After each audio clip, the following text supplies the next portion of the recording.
Alright, so I think this is recording. We're taking a look at Skill 5E, Day 2, Properties of Logarithms.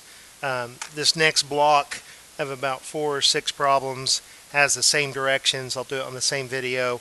It wants me to simplify this expression. Now, remember that simplifying an expression is not solving an equation. I do not have an equation here. I'm just simplifying this expression, and I'm going to have to use the properties of logarithms to do it. So like I say, you really need to know these properties in order to do these problems. Then it wants me to use a calculator. It pretty much turns it into the problems that we looked at in 1 through 11 and use a calculator to approximate this log base 4 of whatever number we get to 3 decimals. So I can, by the product rule, I can, if I have the sum of 2 logs, I can write that as a single logarithm. Now notice that for each term, they have the same base. The base is 4 of all these logarithms, because that is one thing with all of these properties. You can see that it's base b on each side of the equation. You know, that you're subtracting these 2 logs that have the same base. You're adding these 2 logs that have the same base. If I had a base of 4 and some other base, I would not be able to combine those logarithms, not unless I had some way to manipulate it to get the same base.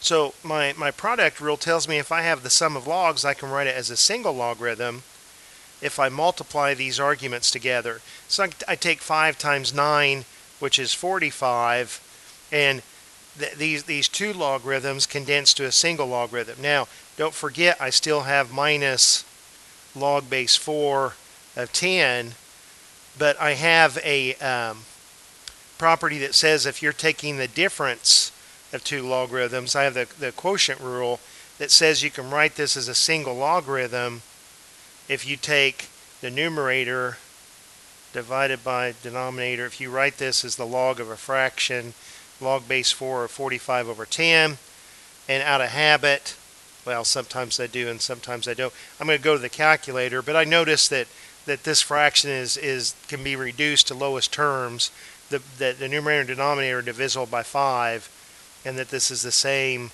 as 9 over 5. So if I jump to my calculator now, I want to take the log of this fraction, 9/5, and divide it by the log of 4. And see, these are common logs, or I could use the natural log button as well. It does not matter. If I take the log of 9 divided by 5, close that. Now I do have to close that parenthesis, divided by the log of 4, or if I took the natural log of this fraction, and again I have to close the parenthesis, divided by the natural log of 4, I'll get that this, look here, I have an extra parenthesis. I should have got the same value, but I keyed it in the calculator wrong. I have an extra parenthesis right here that I want to delete. So now it should give me the 0.424. So, you know, wait, now this is an exact, by the property, this equality is exact, but here it's an approximation to 3 decimals, 0.424. All right.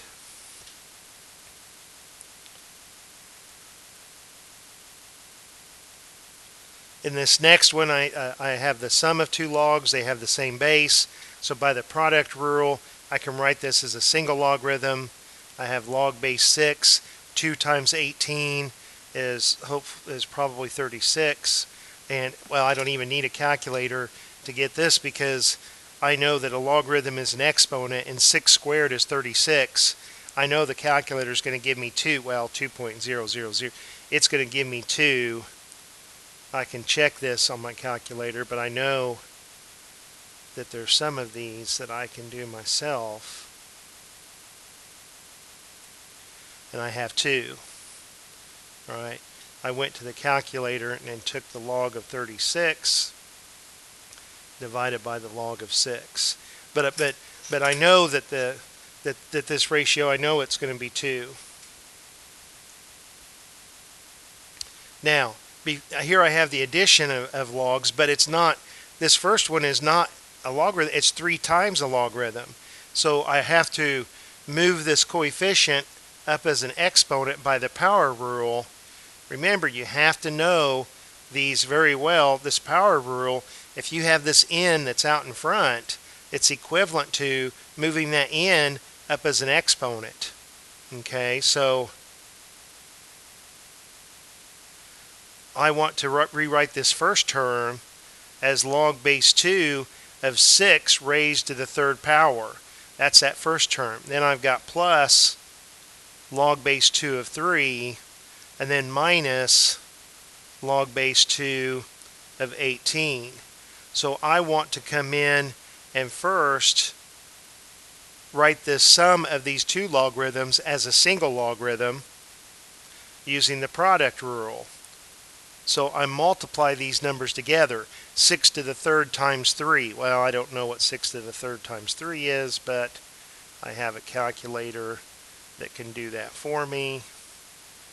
648 if I've entered that in right.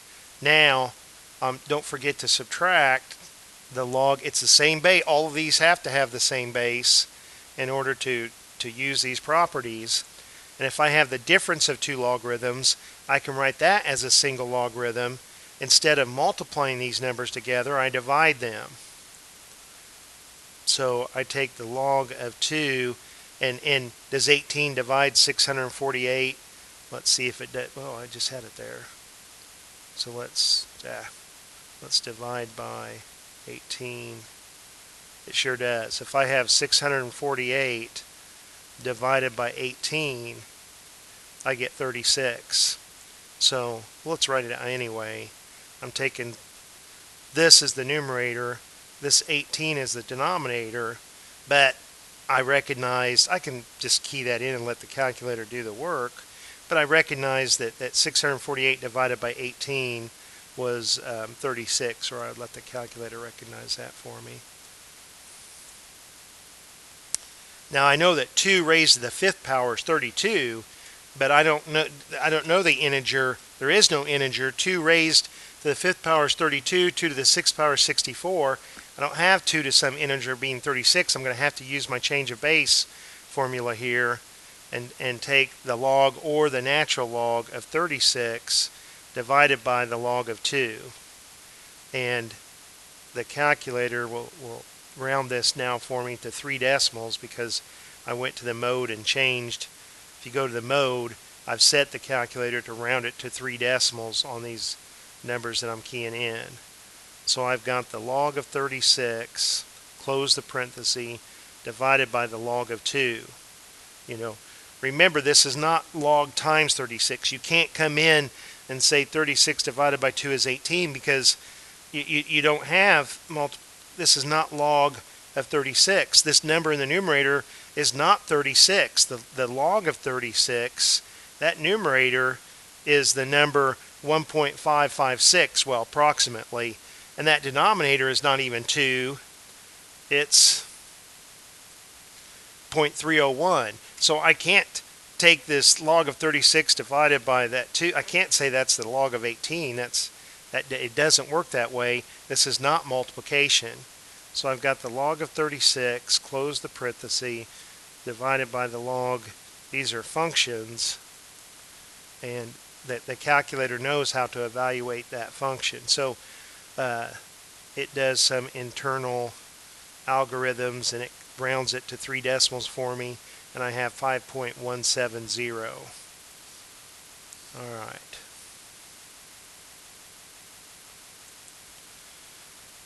Now this guy. Now here I have a little bit of, work to think about before I jump to the calculator. Again, I have a coefficient, this 1/2. I have to bring that up as an exponent. So I have the log base 7 of 13 raised to the 1/2 power minus, now they're telling me inside the parentheses that I have this log base 7 of 2 minus log base 7 of 3. Well, I can simplify that difference as a single logarithm. I can write that as log base 7, 2 is the numerator, and 3 is the denominator. Okay, so now, again, I have the difference of two logarithms, because now this is just a single logarithm. I don't really need that bracket there. That bracket was just to illustrate that I had two terms there. I have the difference of two logarithms. I can write that as a single logarithm. And it's log base 7. And this 13 raised to the 1/2 power is the numerator. And in my denominator, I have a fraction. Sometimes your denominators or numerators are fractions. So I want to key this in the calculator. Now, when I key in this in here, let me show you how I'm going to key it in the calculator. I don't have a log base 7 button. So I need in my numerator to take the log of this argument of 13. Why did I write base 7? I want the log of this fraction with the numerator 13 to the 1/2 divided by this fraction 2/3 divided by the log of 7. And if I do that, what do I get? Well, I have the log. Now in parentheses, I want 13 raised to the 1/2 power. I'm just going to key in 1/2 as 0.5. And that's my numerator. So I have came in and put this numerator parentheses around that 13 raised to the 0.5, raised to the 1/2 power. Now in my denominator, I want these parentheses around this denominator as well. I want 2 divided by 3. And now this outside parenthesis, the one that started the whole thing to say take the log of that expression, I need to close that. I need to close it with here because I had an open parenthesis there. Now in the denominator, I just have the log of 7, and it's not so sensitive to closing that. I usually do. So I'm getting my final answer here of 0.867. Now, suppose that somebody had went ahead and done a little bit more reduction rather than keying in this awful mess to a calculator. Let me show you how I would get the same answer. So, what if